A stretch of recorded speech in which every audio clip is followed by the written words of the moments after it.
نیک عمل کرنے والوں کا یہ خوب بدلہ ہے جو صبر کرتے اور اپنے پروردگار پر بھروسہ رکھتے ہیں۔ اور بہت سے جانور ہیں جو اپنا رزق اٹھائے نہیں پھرتے، اللہ ہی ان کو رزق دیتا ہے اور تم کو بھی، اور وہ سننے والا ہے، جاننے والا ہے۔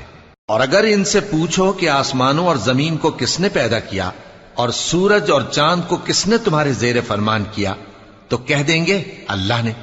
تو پھر یہ کہاں الٹے جا رہے ہیں؟ اللہ ہی اپنے بندوں میں سے جس کے لیے چاہتا ہے روزی فراخ کر دیتا ہے اور جس کے لیے چاہتا ہے تنگ کر دیتا ہے۔ بے شک اللہ ہر چیز سے واقف ہے۔ اور اگر تم ان سے پوچھو کہ آسمان سے پانی کس نے برسایا، پھر اس سے زمین کو اس کے مرنے کے بعد کس نے زندہ کیا، تو کہہ دیں گے کہ اللہ نے۔ کہہ دو کہ اللہ کا شکر ہے، لیکن ان میں اکثر نہیں سمجھتے۔ اور یہ دنیا کی زندگی تو صرف کھیل اور تماشا ہے، اور ہمیشہ کی زندگی کا مقام